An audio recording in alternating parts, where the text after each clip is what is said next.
नमस्कार दोस्तों, स्वागत है आपका HDIS परिवार में। दोस्तों, जैसा कि आप जानते हैं कि HD पे मेंस प्रोग्राम चलाया जा रहा है, जिसके अंदर हम सभी सब्जेक्ट को क्वेश्चन आंसर के हिसाब से कवर करा रहे हैं।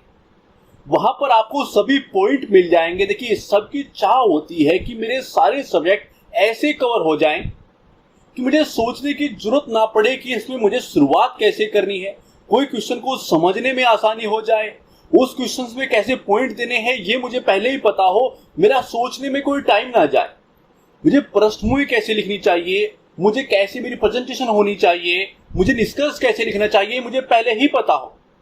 और जिस इंसान को ये पता होता है, जिसकी आंसर राइटिंग पर अच्छी पकड़ होती है, मेंस क्रैक करना आसान हो जाता है, उसकी वो अच्छी रैंक प्राप्त करता है, उसका सिलेक्शन हो जाता है। और जो कि सब लोगों को चाहिए, आपको चाहिए तो अपनी आंसर राइटिंग पर पकड़ बनाइए।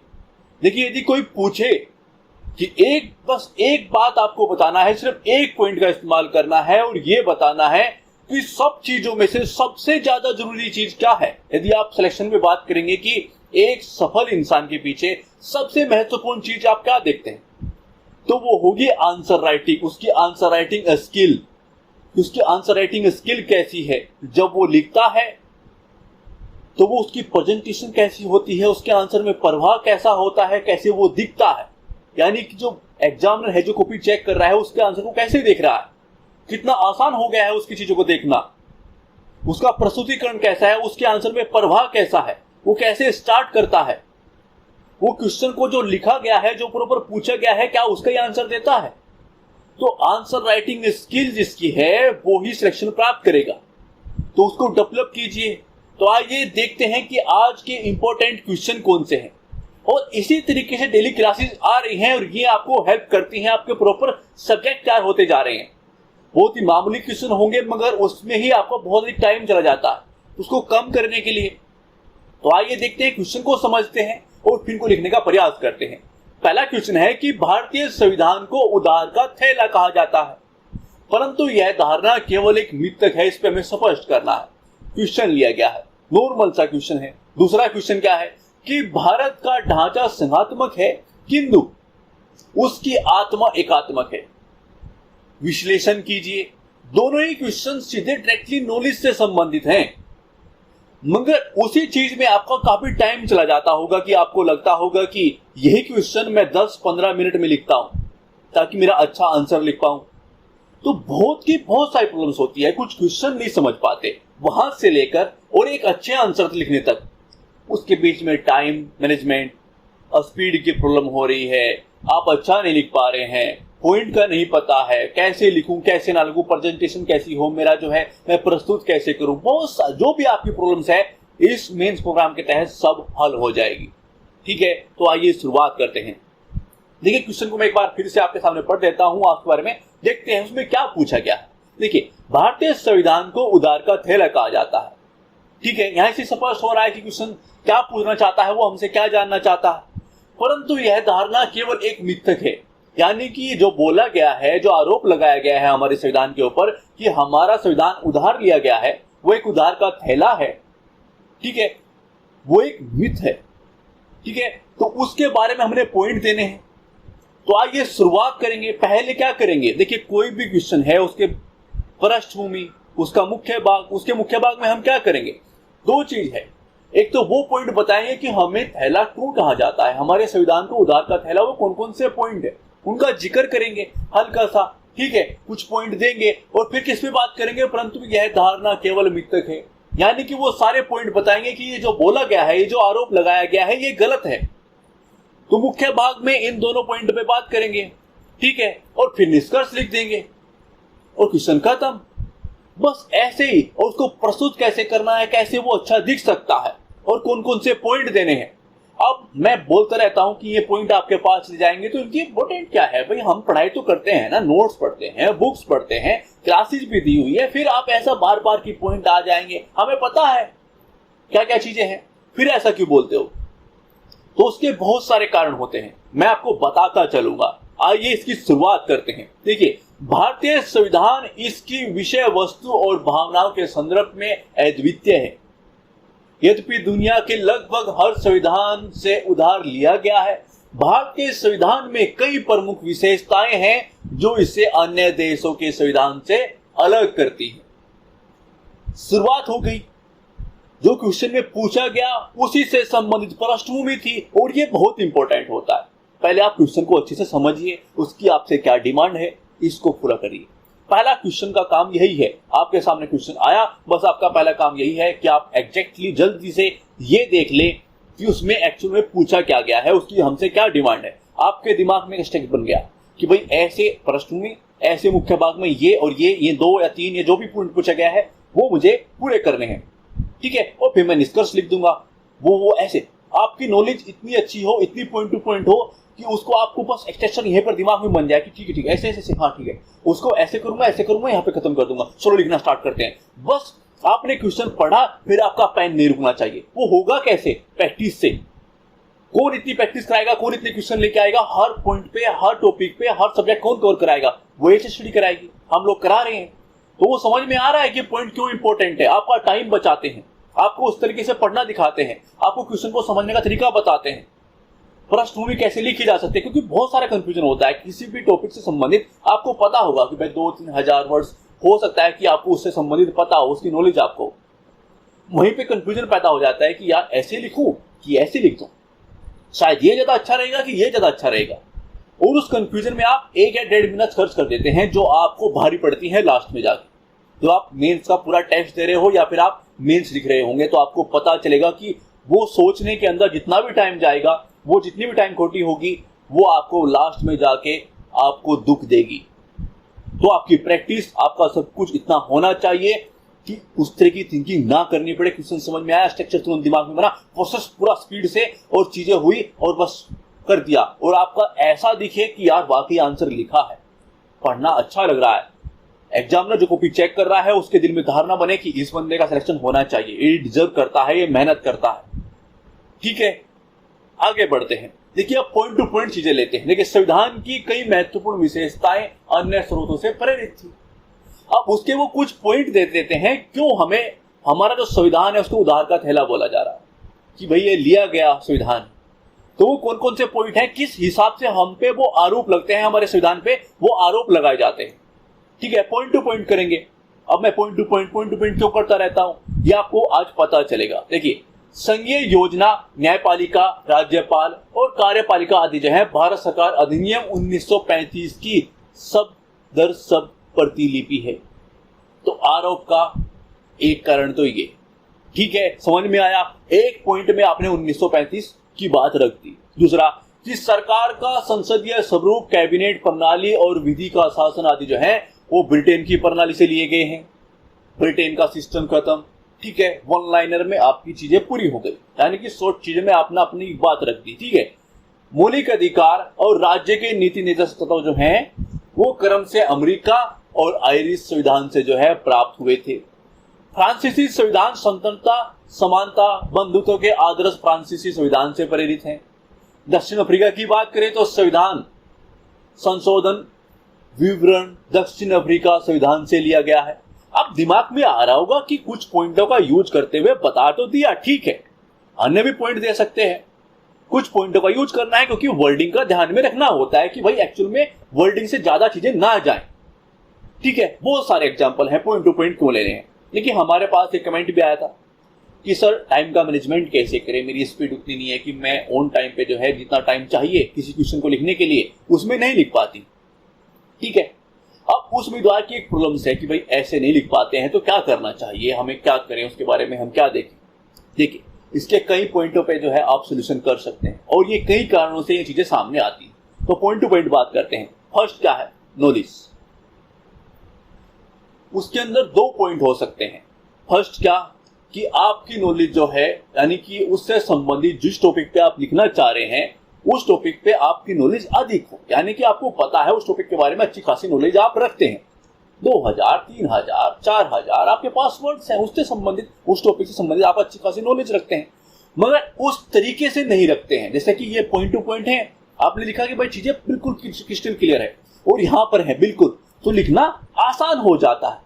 मगर आपको जो है आपने बुक पढ़ी है, मान लीजिए अभी आपने बुक पढ़ी है और उस बुक से कोई क्वेश्चन है, मैं उसी टॉपिक से बुक से आपसे क्वेश्चन दे दूं, तो वो क्या होगा, आपको नॉलेज तो है उसकी, मगर आपको उस तरीके से आपने उस तरीके से प्रैक्टिस नहीं की है, उसको उस वे में नहीं यहाँ पर लेके आए हो कि जिससे आसान हो जाए लिखना। नॉलेज होना और एग्जाम में लिखना दोनों अलग चीज होती है, मैं बार बार आपको बोलता हूं।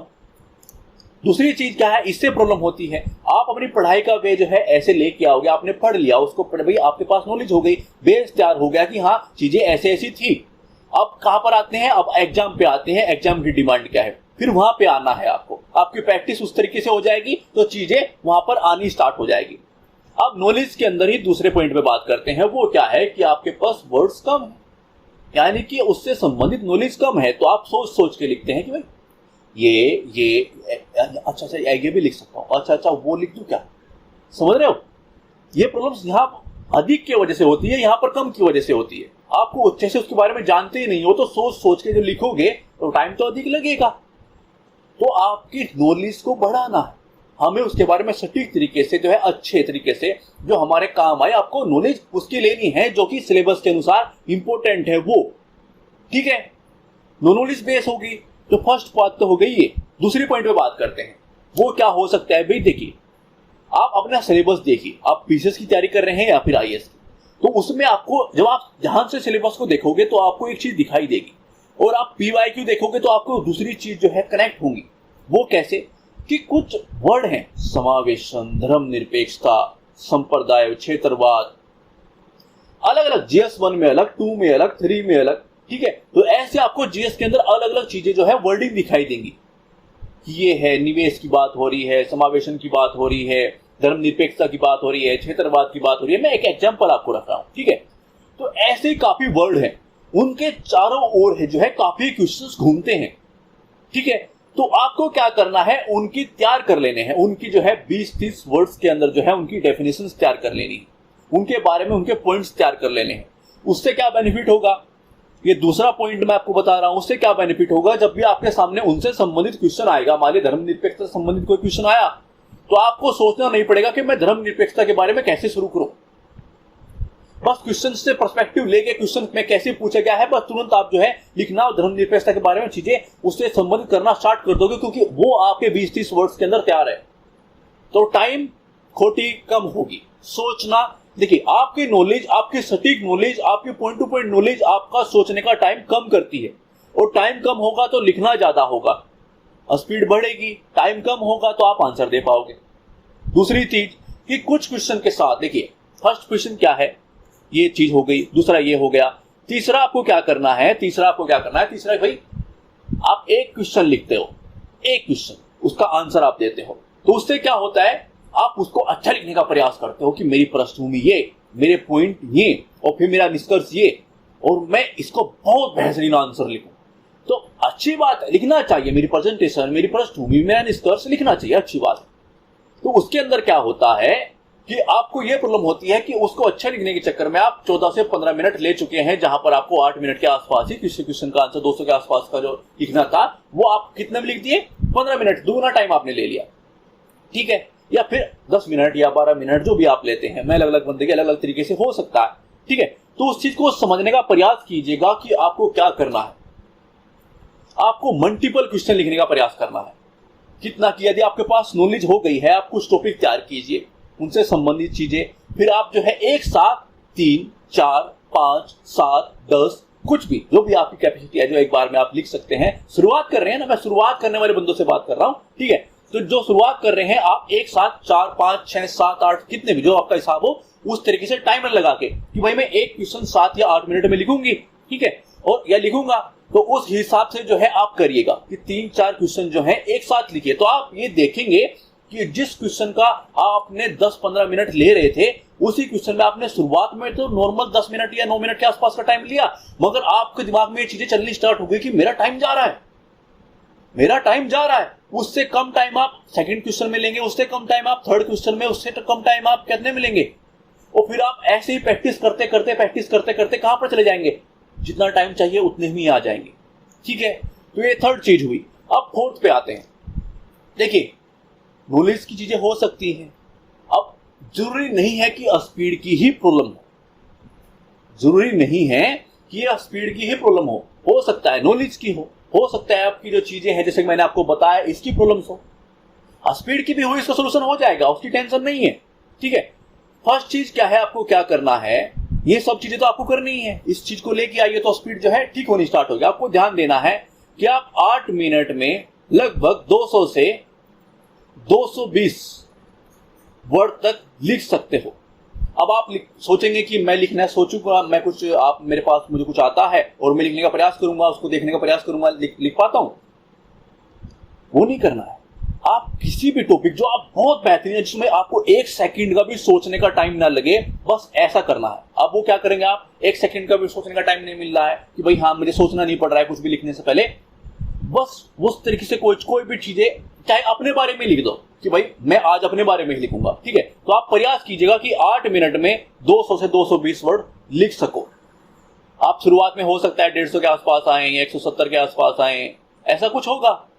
आपको क्या करना है, आपको कहां तक लेके जाना है, 200 से 220 वर्ड तक प्रैक्टिस करनी है। प्रैक्टिस करते चले जाओगे और आप देखोगे चाहे अपने बारे में लिखो, आपको जो कोई अच्छा लगता है तो उसके बारे में लिखो। ठीक है, बस उसको प्रॉपर तैयार कर लो कि 1 सेकंड का भी टाइम जो है ऐसा ना जाए कि मुझे सोचना पड़ा लिखने से पहले। फिर आप देखोगे कि आप उतनी स्पीड की प्रॉब्लम नहीं है जितनी आप सोच रहे थे, वो नॉलेज से संबंधित चीजें हैं और वो पहले 150-170 के आसपास आएगी। आप प्रैक्टिस करते चले जाओगे, प्रैक्टिस करते चले जाओगे तो वो चीजें वहां पर पहुंच जाएगी और स्पीड आपकी बढ़ जाएगी जैसे जैसे आप प्रैक्टिस करोगे। ठीक है, हो सकता है वो पेन की प्रॉब्लम भी थोड़ी बहुत हो जाती है कि 5-7 वर्ड जो है पेन का सिस्टम भी, तो आप अपना पेन भी उतना ही अच्छा रखिए कि वो आसान करे, आपको लिखना आसान हो, आपकी जो उंगलियां हैं उनको परेशान ना करे। ठीक है, वो आसानी तरीके से लिख सकता हो, तो आप उस चीज पे ध्यान दीजिए, चीजें हो जाएंगी। हाँ, एक बात हो कि स्पीड तो ठीक हो ही जाएगी, ठीक है, वो मायने जरूर रखती है मगर ठीक हो जाएगी, मगर अच्छा मायने रखता है कि एक अच्छा आंसर, कि आप एक अच्छा आंसर लिख पाओ। उसके चक्कर में अपना आंसर मत बिगाड़ लेना, कि ऐसा मत कर देना कि चीजें छोड़ना स्टार्ट कर दो और वो हैबिट बन जाएगी तो वो प्रॉब्लम्स क्रिएट कर देगी। एक अच्छा आंसर को स्पीड में कन्वर्ट करना है। एक अच्छा आंसर, जो अच्छा आंसर होता है उसको कहां पर कन्वर्ट करना है कि टाइम के अंदर ले आ जाए। वो शुरुआत में नहीं आएगा, अब 12 में आ रहा है, फिर वो 11 में आएगा, फिर वो 10 में आएगा, फिर वैसे 9 में आएगा, फिर वो 8 में आ जाएगा। उसकी चीजें नहीं छोड़नी है, समझ रहे हो, वो अच्छा नहीं छोड़ना है। वो नहीं आ रहा है, टेंशन नहीं लेनी, वो प्रैक्टिस से आ जाएगा, मगर अच्छा आंसर नहीं छोड़ना है, इससे गलत हैबिट पड़ जाएगी और आपको मार खाओगे। ठीक है, तो चीजें समझ में आएगी, आगे मैं बताता रहूंगा, टेंशन नहीं लेनी। आगे बढ़ते हैं। ठीक है, इस तरह से आरोप केवल मिथक है। वो कौन कौन से हैं, जैसे ये पॉइंट है, कैसे, जैसे ये पॉइंट है, तो आइए वो पॉइंट देखते हैं जो उनकी बातें हम जो है वो ये बताएंगे कि भाई ये चीजें मिथक है, यानी कि आरोप गलत लगाया गया है। तो पॉइंट टू पॉइंट बात करते हैं। संविधान सभा ने इन प्रावधानों की आंख मूंद कर नकल नहीं की है, बल्कि भारतीय आकांक्षाओं के अनुसार जो है उनमें संशोधन किया है। उदाहरण के लिए पश्चिमी संदर्भ में धर्मनिरपेक्षता राज्य को धर्म के पूर्ण रूप से अलग करना, यानी कि उनका पैटर्न क्या है कि हम धर्म को किसी के प्रति कुछ सपोर्ट करेंगे नहीं, कुछ नहीं करेंगे, ना पर्टिकुलर किसी धर्म को, ना ही कोई से भी धर्म को, वो अलग हो जाते हैं उससे। लेकिन भारत, इसका अर्थ है कि राज्य सभी धर्मों का समान रूप से बढ़ावा देता है।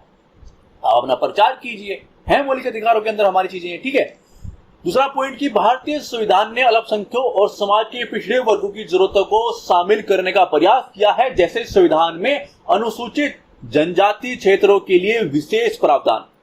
ठीक है, भारतीय संविधान ने जो है देश में मौजूदा सामाजिक, आर्थिक, राजनीतिक जो है विभाजन को पाटने की कोशिश की और इस प्रक्रिया में एक जो है परिवर्तनकारी दस्तावेज बन गया। उदाहरण की बात करेंगे तो यूनिवर्सल एडल्ट फ्रेंचाइज का शुरुआत ही प्रदान किया गया था। ठीक है, संविधान जो है, भारतीय संविधान जो है एक जीवन दस्तावेज है, में चेंजेस किए जा सकते हैं समय के अनुसार कि कुछ चीजें हमें जरूरत है तो हम कर लें। ठीक है, हम मूल ढांचे में ध्यान देंगे, बाकी चेंजेस कर लेंगे। ठीक है, तो बदलते समय के साथ जो है विकसित होने की क्षमता रखता है और इस प्रकार जो है समकालीन विकास के लिए प्रासंगिक और संवेदनशील बना रहता है, जैसे निजता का अधिकार, पंचायती राज व्यवस्था। तो ये सारे पॉइंट्स आप जो है इसमें यूज कर लोगे। अब बात करते हैं निष्कर्ष की। देखिए कितना आसान था क्वेश्चन को लिखना, पॉइंट टू पॉइंट चीजें मिल गई तो वो आपका टाइम बचाएंगे, आपको यहाँ पर सोचना नहीं पड़ेगा। इसलिए ये जो प्रोग्राम है ये बहुत इंपॉर्टेंट है, आपके मेंस क्रैक करने में आपको हेल्प करेगी। ठीक है, तो बस लेते चलिए चीजों को, आप सीखते चलिए। ठीक है, भारतीय संविधान की सरलता इस तरीके से नीत है कि जिसमें भारतीय समाज भारतीय आकांक्षाओं के अनुसार विभिन्न संवैधानिक सिद्धांतों को व्यवस्थित और संशोधित करता है। जैसे कि डॉक्टर भीमराव अंबेडकर साहब ने कहा कि सभी संविधानों को उनके मुख्य प्रावधानों में समान दिखना चाहिए। विकृतियों को दूर करने और देश की जरूरतों को समायोजित करने के लिए बदलाव किए गए हैं। ठीक है, अब आते हैं दूसरे क्वेश्चन पर। भारत का ढांचा संघात्मक है किंतु उसकी आत्मा एकात्मक। इसका हमें विश्लेषण करना है, यानी कि अलग अलग रूप से इसको देखना है। तो वो कौन से पॉइंट है जो हमारे संविधान में एकात्मक चीजें दिखाई देती हैं, वो कौन से पॉइंट है जो हमें संघात्मक दिखाई देती है। ठीक है, तो जैसे क्वेश्चन आता है, जैसे पूछा जाता है कि सर हम शुरुआत क्या कुछ अलग तरीके से भी कर सकते हैं क्या, तो कर सकते हैं। ठीक है, प्रोफेसर डी बसु, आपने बुक भी पढ़ी होगी शायद, तो आइए देखिए उनका इस्तेमाल करते हैं। उनके अनुसार भारत का संविधान न तो शुद्ध रूप से परिसंघीय है और न ही शुद्ध रूप से एककीय है। ठीक है, ये दोनों का संयोजन है। तो समझ में आया कि किसी कोटेशन या किसी द्वारा बोली गई कुछ बात से भी हम चीजों की शुरुआत कर सकते हैं, मगर वो डिपेंड करता है क्वेश्चन के ऊपर। तो ये चीज मानिएगा, समझिएगा कि भाई हर क्वेश्चन में ऐसे नहीं हो सकता, मगर जिनमें होगा मैं आपको बताता हूं। ठीक है, टेंशन नहीं लेनी। आगे बढ़ते हैं, इसकी शुरुआत देखते हैं। देखिए, भारत एक संघीय प्रणाली है, ऐसे भी कर सकते हैं, लेकिन सरकार की एकात्मक प्रणाली की ओर अधिक झुकाव। इसे कभी कभी अर्धसंघीय प्रणाली माना जाता है, क्योंकि इसमें संघीय और एकात्मक प्रणाली दोनों की विशेषताएं होती है। तो ठीक है, तो समझ में आया ये चीजें कि भाई कैसे कैसे चीजें हैं, कैसे हो रही हैं। ठीक है, तो ऐसे और ऐसे शुरुआत कर सकते हैं। तो अब वो पॉइंट देखेंगे जो हमसे पूछा गया है, वो विश्लेषण करेंगे कि भारतीय संविधान उसमें क्या तो ये है और क्या ये है, उनके कौन कौन से पॉइंट हैं, इनकी विशेषताएं क्या क्या है और इनकी विशेषताएं कैसे क्या क्या है, वो चीज क्लियर कर देंगे तो हमारा आंसर क्लियर। ठीक है, तो आइए उनके पॉइंट पे बात करते हैं। देखिए, संविधान में संघीय और एकात्मक प्रणाली दोनों की विशेषताएं, वो ये भी है और उसमें ये भी है। तो दोनों की बात करेंगे, उसके कुछ पॉइंट देंगे, इसके कुछ पॉइंट देंगे और हमारा काम खत्म। बस हमें देखिए पॉइंट आपको भी पता है कि भाई ये चीजें हैं, विशेषताएं हैं। ऐसा है कि हमारा संविधान में एकात्मक विशेषताएं भी हैं और संघवाद समय इस तरह की विशेषताएं भी हैं, दोनों का मिश्रण है। मगर पॉइंट देना, टाइम खर्ची ना करना, उसकी प्रैक्टिस हो जाना, तो वो यहाँ पर कराई जा रही है। केवल स्ट्रक्चर नहीं बनवाया जा रहा है यहाँ पर। कुछ लोग शायद इसलिए आते हैं कि शायद स्ट्रक्चर बेस ही हम यहाँ पर आए कि देखें कि कैसे प्रस्तुत कर सकते हैं। वही काम नहीं होता है मेंस आंसर राइटिंग में।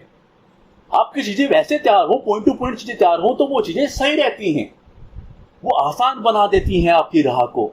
आपके पास उस तरह से नॉलेज होती है, उस तरीके से जिस तरह की आपकी जरूरत पड़ेगी।